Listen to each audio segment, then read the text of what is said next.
நம்ம எல்லாருக்கும் தெரிஞ்ச ஒரு வசனம். பிள்ளைங்க +2 எக்ஸாம் எழுதும்போது, பிள்ளைங்க 10th எக்ஸாம் எழுதும்போது, பிள்ளைங்களுக்கு ஜெபிக்கும் போது நீங்க ஒரு வசனம் சொல்லி ஜெபிப்பீங்க. என்ன வசனம் சொல்லுங்க? தயவு செஞ்சு குதிரை யுத்த நாளுக்கு ஆயத்தமாகும்னு சொல்லிடாதீங்க. ரொம்ப போர் அடிக்குது, பிள்ளைங்களுக்கே போர் அடிக்குது அந்த வசனம். குதிரை யுத்த நாள். வேற என்ன சொல்லுவீங்க?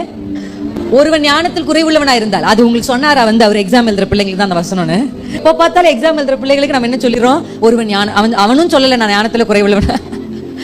ஞானத்தில் குறைவுள்ளவனா இருந்தால் சம்பூர்ணமாய் கொடுக்கிறவரும் ஒருவரையும் கடிந்து கொள்ளாதவருமாய் கர்த்தரிடத்தில் கேட்டு பெற்றுக்கொள்ள கடவன். அப்படி இருக்க அந்த வசனம் யாக்கோபு 1ஆம் அதிகாரத்துல அந்த வசனம் இருக்கு. இந்த வசனத்தை வாசிச்சு எதுக்கு நம்ம சொல்றது? படிக்கிற பிள்ளைகளுக்காக. தயவு செஞ்சு சொல்றேன், அது படிக்கிற பிள்ளைகளுக்காக மட்டும் இல்ல, வீட்டுல வயசான மாமிக்காகவும் தான்.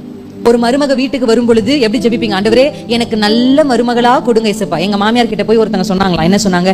உங்க மருமக மாதிரியே எங்களுக்கு ஒரு மருமக பார்த்துட்டாங்க அப்படின்னாங்களா எங்க மாமியார் கிட்ட. உடனே எங்க மாமியார் வந்து பயங்கரமான விஸ்டமா பேசுவாங்க. அவங்க என்ன சொன்னாங்க தெரியுமா? கண்டிப்பா என் மக மாதிரியே ஒரு மகன் உங்களுக்கு இருந்தா என் மருமக மாதிரியே ஒரு மருமகளை பார்த்து தரேன்.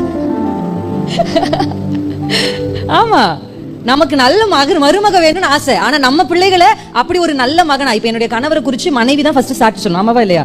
ஜஸ்ட் பிகாஸ் அவர் எனக்கு கணவர்ன்றதுனால நான் அவரை குறிச்சு அப்படி சொல்றது இல்லை. ஏன்னா தேவனுடைய பலிபீடம் இது. நான் பொய்யெல்லாம் என்ன பண்ண முடியாது, சொல்லவே முடியாது. எனக்கு கத்தர் கொடுத்த கணவர் அவ்வளவு ஒரு நல்ல ஒழுக்கத்துல, அவ்வளவு ஒரு நல்ல குணங்களோட அவங்க தாய் அவர் வளர்த்திருக்கிறாங்க. ஆமென்.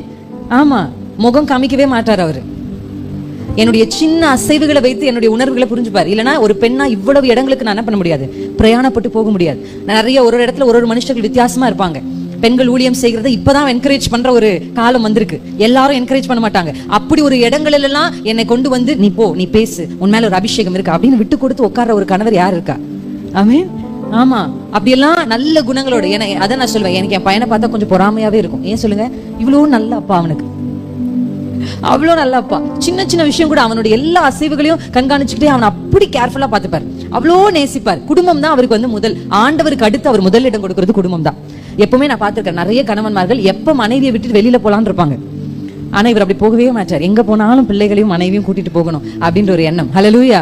அப்பனா நல்ல மருமக வேணும்னு ஆசைப்படுற நம்ம பையனை அப்படி நற்குணங்களோட, நல்ல உதவி செய்கிற மனப்பான்மையோட, நல்ல மனைவியை நேசிக்கிறவரா, அன்பு கூறுகிறவரா, அப்படி நம்ம பிள்ளைய வளர்த்துட்டு நம்ம என்ன பண்ணிருக்கலாம்? நல்ல மருமகளை.